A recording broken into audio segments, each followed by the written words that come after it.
Hi, Adam. Good. How are you? I'm doing good. I'm doing good. Thank you. Yeah. Very, very excited for TakeOver 30 we got coming up. And you taking on punter of the decade, Pat McAfee. What interested you in this bitter personal feud with him, and what can fans expect to see from this one? Yeah, this is a really interesting one for me because I'm coming off of, being the longest reigning NXT champion of all time. I was very proud of that. Still am very proud of that. It's something that I someday want to refocus on getting back. I would love to be a two-time NXT champion. Right now, I'm dealing with this pest and this guy who doesn't belong anywhere near not only an NXT ring but a wrestling ring in general. He doesn't come from our world. Ever since he stepped through, and whether it's been commentary that he's done, I've known him for over 2 years. He's always been someone I've never gotten along with, ever. He's been brash. He's been way too comfortable. He's someone who just automatically walked into a locker room filled with these incredibly talented people, and he walks around like he owns the place, walks around, thinks he's buddy-buddy with everybody. So he's always rubbed me the wrong way. Obviously, everything that went down on the radio show, everything that's happened on NXT television has led us to this point. But TakeOver is going to be very interesting because, like I said, TakeOver 30 is a culmination of a bunch of different takeovers and all the exciting wrestling events that NXT has put on for so long. And Adam Cole versus Pat McAfee is not going to be the traditional spectacle that people think that it's going to be. It's going to be me embarrassing a guy. It's going to be me reminding this guy that he belongs nowhere near an NXT ring. It's going to be entertaining for all of you, I promise you that. But it's not going to be what a lot of people are used to when it comes to Adam Cole and TakeOver. So I'm ready to go. I'm ready to set an example to him. I'm ready to set an example to the rest of the world. Pat McAfee's not ready for it. He may think he is, but he's not.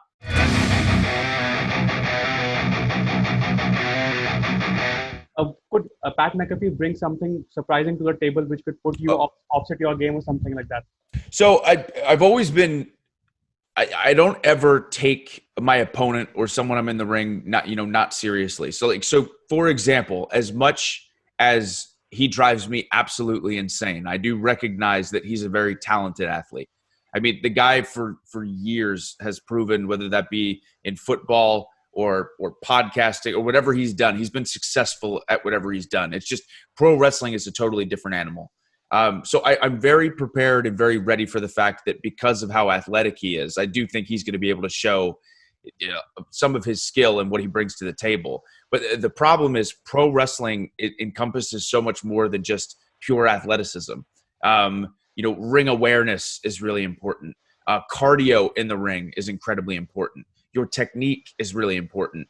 So, just because he may be really strong and maybe really fast, yeah, that could help him in certain areas, but you've got to be able to be skilled at every single area of this job when you're at the level that NXT talent is. So, I mean, never say never. I guess he could surprise me with a thing or two once again because he is a very impressive athlete. But when it comes to that squared circle and it comes to TakeOver, that's my event and that's my world. I've pretty much seen and experienced it all. I don't think he's going to have much to surprise me with.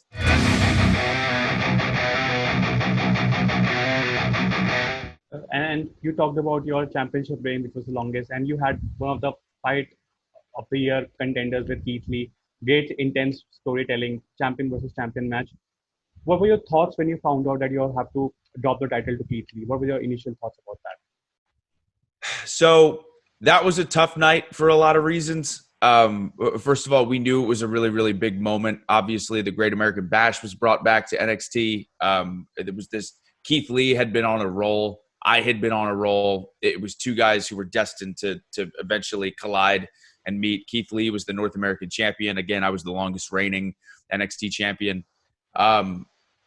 Looking back on it, it hurts because, again, losing the NXT championship is not something that I wanted to do. I feel like I had a lot left to do with the NXT championship. But looking back on it for what it was, it certainly made me respect Keith Lee. It made me admire and recognize how good he really was. Again, I never said before leading up to that match that I didn't think that Keith Lee was talented or Keith Lee was on a roll. I thought I was just doing a little bit better. But Keith proved to me that he was the one who was doing a little bit better. So I took the loss like a man. I did. A lot of people didn't see this, but I shook Keith's hand afterwards. And I recognize the fact that he was the better man that night. Would I love a rematch with Keith Lee? Oh, yeah.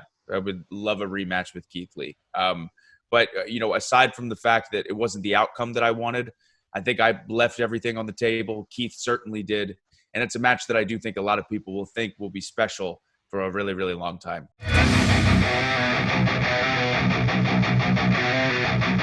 What next for Undisputed Era? I mean, we remember when the prophecy was fulfilled, all the gold was with Undisputed Era. What next for them? Could we see them face turn them, or we see them moving to Raw or SmackDown, something like that? Yeah, that's a good question because a lot of people do ask that. I know our focus for the longest time was holding all the gold, and we did that. And a lot of people keep thinking that, okay, the Undisputed Era has done all that they can in NXT. Maybe they're going to move over to Raw, or maybe they're going to move over to SmackDown. So to kind of answer that question of moving to Raw or SmackDown, to say that we never want to go to Raw or SmackDown, that would be a lie. Of course, someday we would love to test our skills over on Raw and see how we do, test our skills over on SmackDown.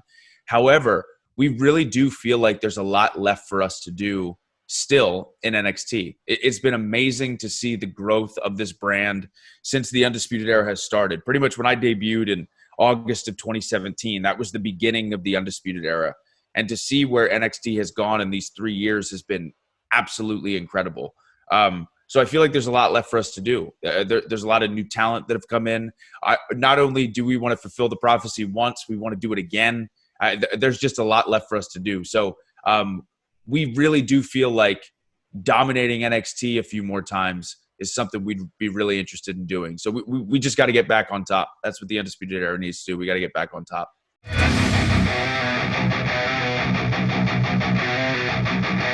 And there's still one title which no member of Undisputed Era has ever won. That is the women's title. Yep.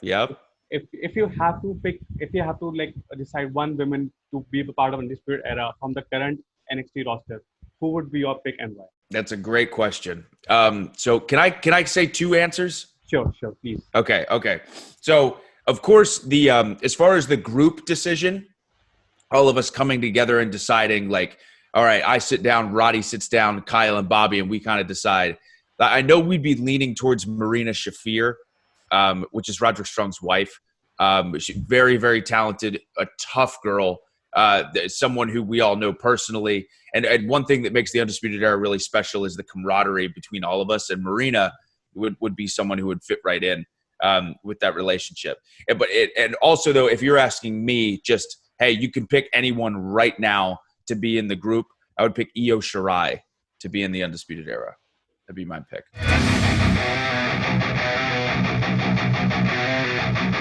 WWE have announced the Thunderdome virtual fans experience, which begins this week from SmackDown. Sounds really super cool on paper. What are your thoughts on the same, and how do you think it will enrich the fans experience amid the global crisis? Yeah.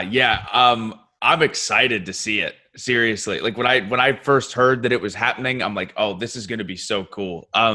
This is the one thing that WWE does really, really well is adapting to situations. Like obviously this awful world crisis that all of us are going through has thrown a wrench into a lot of our plans for everybody. So finding different ways to kind of keep the train moving and entertain our fans in any way that we can is really important to us. And now we've come to this Thunderdome scenario, which I loved when you asked the question, how excited you sounded, because that's how I feel too. I don't know how, it's so intriguing to me. I'm so excited to see what it looks like. And I'm excited for the fans to kind of be there and watch virtually and watch the wrestling happen live. It sounds really exciting. I hope it's something that goes well. I hope it's something that the fans enjoy. I know I'm going to be tuned in as a fan, Friday on SmackDown to watch it kind of go down. So I'm really, really pumped. I think it's great. Thank you, Adam, for speaking to us, for taking time out. All the best for TakeOver. Oh, thank you very much, man. Pleasure talking to you.